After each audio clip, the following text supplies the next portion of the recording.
Hello दोस्तों, कैसे हो आप। दोस्तों, आप देख सकते हो कि टाटा मोटर्स शेयर होल्डर्स के लिए एक बहुत ज़बरदस्त प्लान आ गया है। आप पढ़ सकते हो कि Tata Motors shareholders approve plan to split into two listed companies. तो दोस्तों, खबर ऐसी है कि टाटा मोटर्स अपने शेयर को दो कंपनियों में स्प्लिट करेगी और इस चीज़ को शेयर होल्डर्स ने 99.9995% वोट के साथ ओके कर दिया है और इससे शेयर होल्डर्स की बल्ले बल्ले हो जाएगी।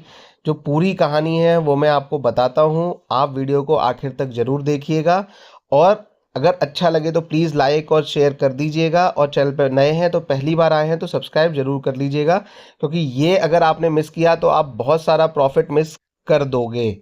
तो दोस्तों, पूरा ज़रूर देखिएगा। तो आगे बढ़ते हैं और बता दोस्तों, ये देखिए कि Tata Motors said on Tuesday its shareholder have approved the company's plan to split the automaker into two listed companies, separating its passenger and commercial vehicle arm. Tata Motor had said last March that it would divide its commercial vehicle arm from its passenger business, which houses its cash cow luxury Jaguar Land Rover JLR brand, to unlock better growth prospectus.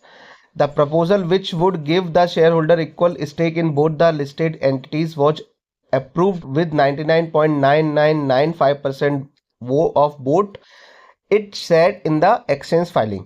तो दोस्तों, पूरी कहानी यह है कि Tata Motors ने ये फैसला लिया है कि वो अपने कमर्शियल और अपने पैसेंजर व्हीकल, कमर्शियल व्हीकल दोस्तों जो बड़े ट्रक जो लोडर हैं जिनमें सामान कमर्शियल इधर उधर ट्रांसपोर्ट किया जाता है, उस डिपार्टमेंट को, उस कंपनी को, और जो पैसेंजर व्हीकल है जैसे टाटा जो पैसेंजर हम लोग यूज़ करते हैं, टाटा नेक्सॉन हो गई, पंच हो गई, ये वाले जो ब्रांड की गाड़ियां हैं, इन दोनों कंपनियों को टाटा मोटर्स अलग करेगा।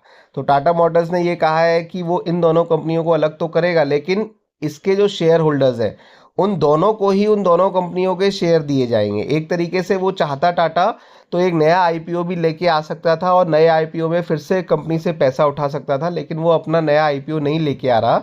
टेक्निकली वो अपनी वैल्यूएशन कम नहीं कर रहा है, वो अपने शेयर्स को स्प्लिट नहीं कर रहा है, वो कंपनी को पहले स्प्लिट कर रहा है। तो कंपनी को दो पार्ट में कर देगा। इससे दो तीन चीज़ें होंगी। सबसे पहले तो क्या है कि जो आपका शेयर 1100-1200 का था वो अब 600-700 का चल रहा है। अब उसको और दो कंपनी में तोड़ दिया जाएगा तो वो लगभग आधा 300 रुपये का हो जाएगा।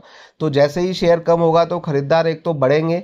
यही इसलिए करती हैं कंपनियां स्प्लिट, या फिर जो कंपनी के स्प्लिट या शेयर स्प्लिट, तो वैल्यू बढ़ेगी। दूसरी चीज़ क्या है कि आपको बैठे बिठाए बिना कोई आईपीओ के झंझट से गुजरे, आप सबको, जिसके पास भी टाटा मोटर का शेयर होगा, आपको ये एक के दो शेयर दो कंपनियों में मिल जाएंगे। तो लॉन्ग टर्म के लिए बहुत अच्छा है। बने रहिए और लगे रहिए।